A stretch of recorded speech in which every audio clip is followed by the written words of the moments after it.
بسم الله الرحمن الرحيم. السلام عليكم ورحمة الله وبركاته. أهلا بحضراتكم في فيديو جديد. النهاردة هنتكلم عن الربو، وده الموضوع اللي وعدتكم بيه خلال الأسبوع اللي فات.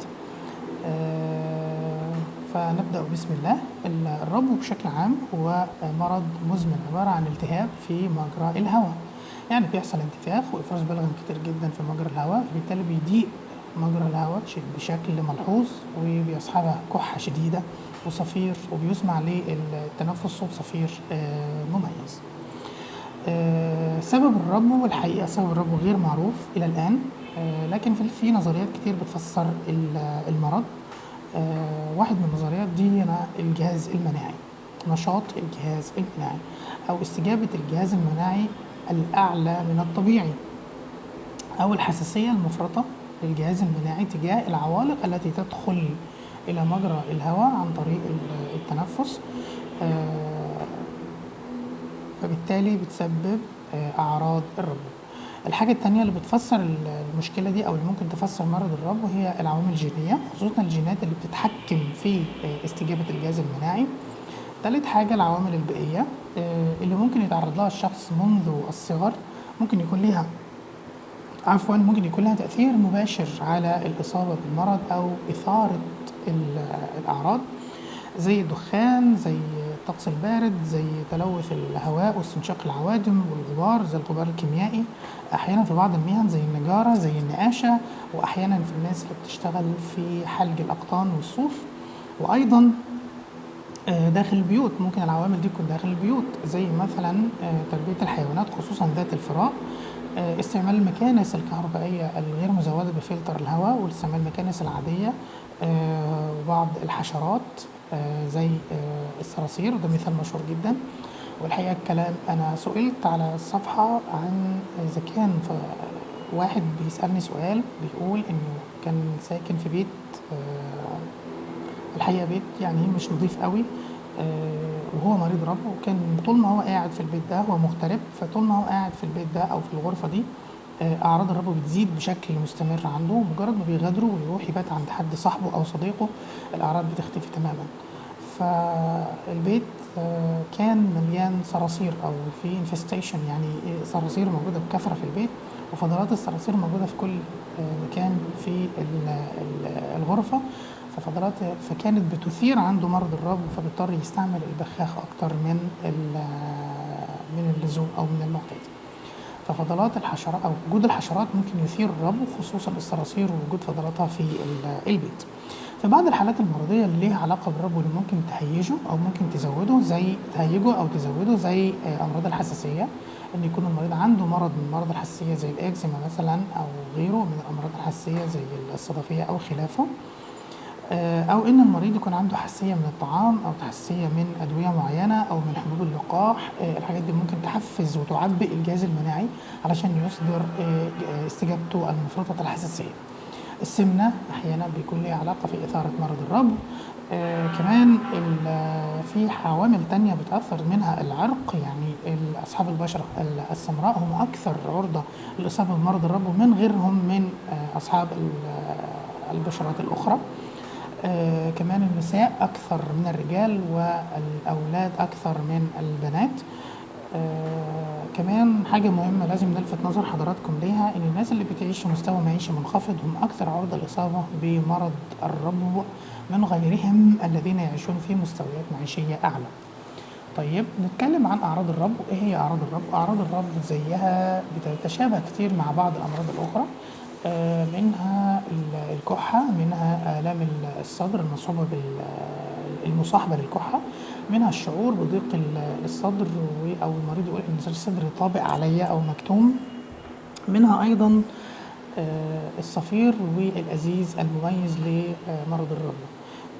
وزي ما قلت لحضراتكم هي ممكن تتشابه مع أمراض أخرى، لكن الحقيقة اللي بيميز مرض الربو ان الاعراض ممكن تيجي وتختفي في نفس اليوم، ان الحاله ممكن تسوء مع بعض الامراض الاخرى زي انفلونزا او نزلات البرد، وان هي بتزيد مع المجهود البدني، او في حاله وجود اي صوره من صور الحساسيه عند المريض زي الاكزيما او غيرها، وبتزيد كمان مع الهواء البارد، وبتزيد حتى مع الانفعالات، يعني الضحك الشديد والبكاء الشديد والغضب الشديد ممكن في حد ذاته يثير مرض الربو. نتنقل للنقطة اللي بعد كده، هل مرض الربو فيه منه شفاء؟ الحقيقة والشفاء طبعا بيد الله، لكن لحد دلوقتي مفيش كيور أو مفيش علاج نهائي أو شفاء نهائي من مرض الربو، لكن نقدر نتحكم فيه ونسيطر عليه. إزاي؟ واحد، إن احنا نتجنب العوامل اللي بتثير مرض الربو اللي اتكلمنا عنها من شوية. اتنين، عن طريق الأدوية. لكن قبل ما نتكلم عن الأدوية لازم نكون على دراية بأن مرض الربو بيتقسم لأكتر من مرحلة. الحقيقة بيتقسم إلى 4 مراحل عامة محتاجين نفهمهم عشان نقدر نفهم إيه العلاج المناسب. واحد، المرحلة الأولى.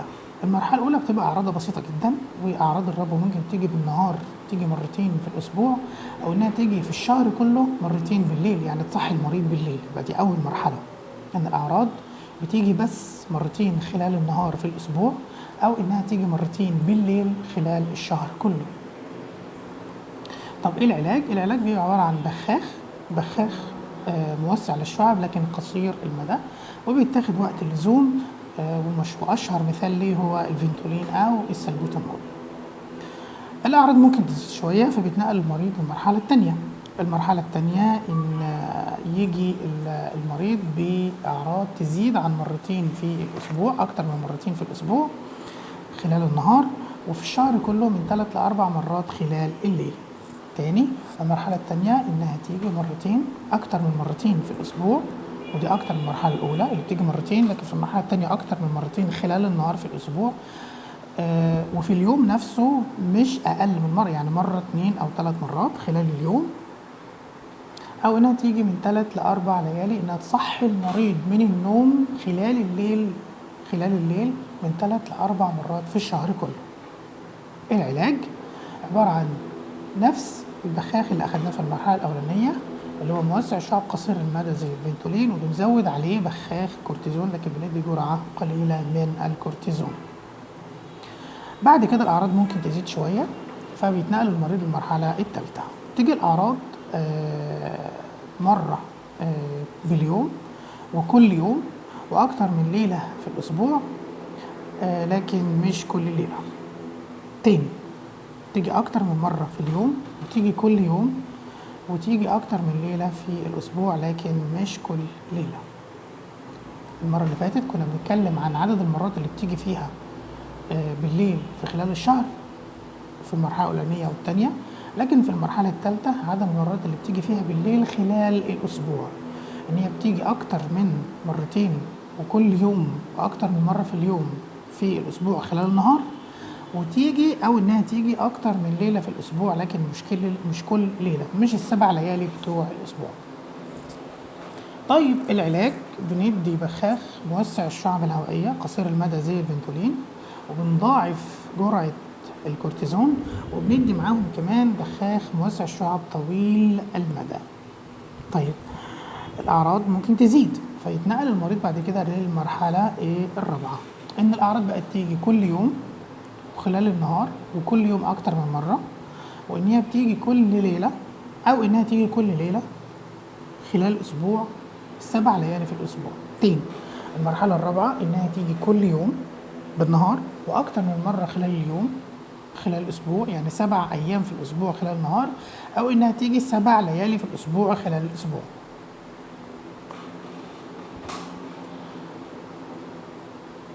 تاني، علشان الناس اللي فلتت مننا، إنها تيجي كل يوم 7 أيام في الأسبوع، أو كل ليلة 7 ليالي في الأسبوع.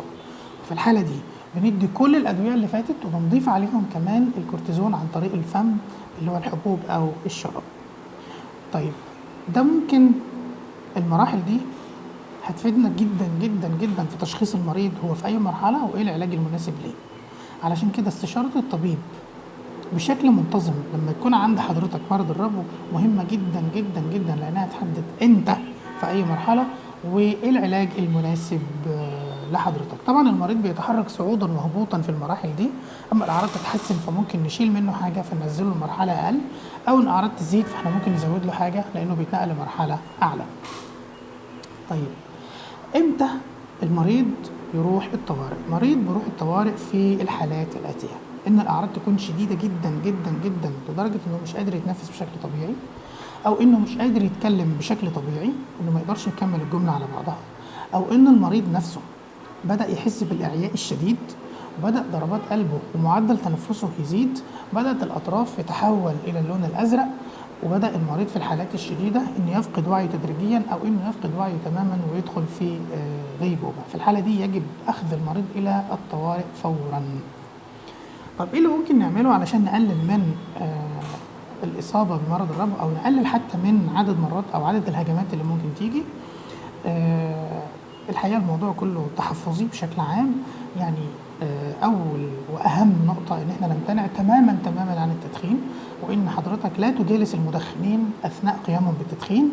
رقم 2، أخذ تطعيم الإنفلونزا الموسمية بيقلل جدا من حدة إصابة أو حدة أعراض مرض الربو. اتكلمنا في الموضوع ده قبل كده لما اتكلمنا عن تطعيم الإنفلونزا في واحد من لايف أو البث المباشر على الصفحة. الحفاظ على التغذية السليمة، وبعض التمارين اللي ممكن تساعد على تنظيم مجرى التنفس. انك تبعد عن اي مثير من مثيرات الربو.